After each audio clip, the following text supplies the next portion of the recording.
does XRP's price need to be high to settle trillions of dollars in transactions?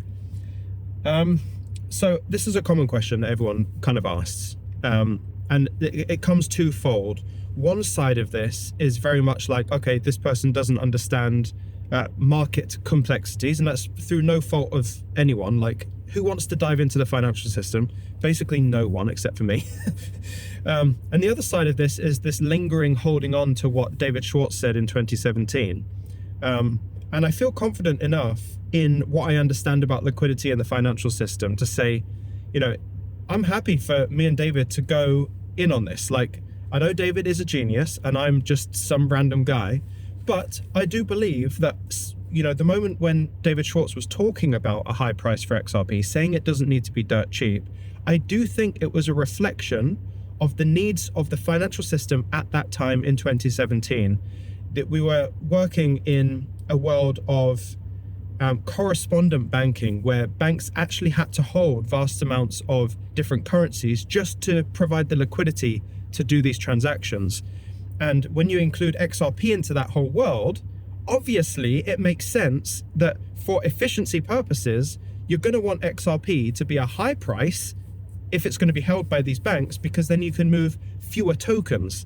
The higher the price is, the fewer the tokens that need to move, and that's overall just good for efficiency, because you reduce the amount of XRP required, which means you reduce the amount of liquidity required, and that's a good thing. However, as the market has shifted, and again, feel free to tag David Schwartz in this, because I'm saying he's not wrong in terms of like high price equals efficiency, but it's not the full picture anymore. So the way the current system is and the way that it is going, it's going to require less pre-funding. And so fundamentally that changes a few things. It changes liquidity requirements as well.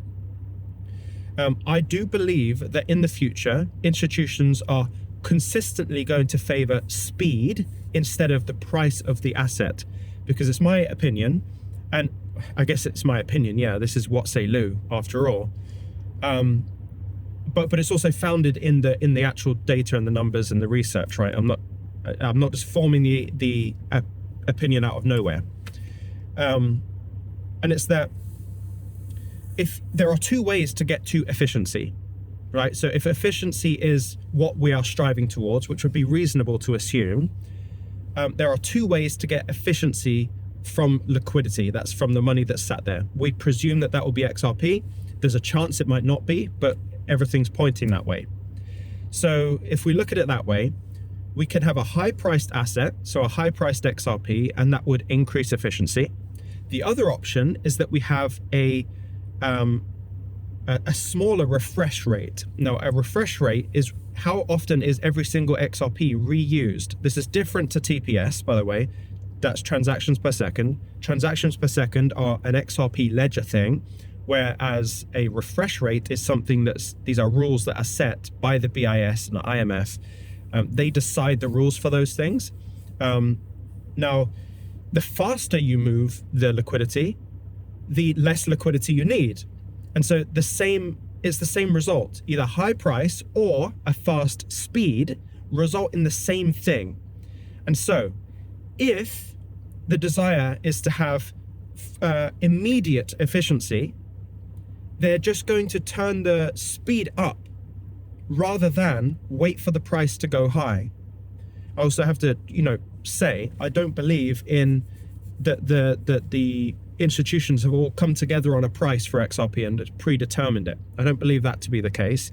I do believe they've done calculations and they know what its required price is.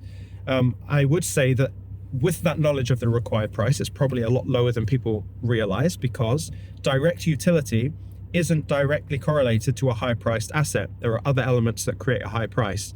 So I guess that is, in a way, does XRP need to be a high price to move trillions? Not to move trillions, but do I think it can't be a high price? That's up for debate still. That's kind of what I'm going through in my macro series. But I would say that the BIS, all of these institutions, they care far more about the actual workings of the architecture rather than the actual price of the asset. If you were treating XRP, if you were an institution or a central bank and you're looking at XRP from a price perspective, it wouldn't be considered at all. All of its value, and let's detach value from a monetary value. Its value to the system, its importance in the system, is extremely high. But that has no relevance on the value, the monetary value of an individual token. So he's not wrong. David Schwartz isn't wrong, but he's half right. And there's another element to that. And again, I invite David Schwartz on to kind of comment on that.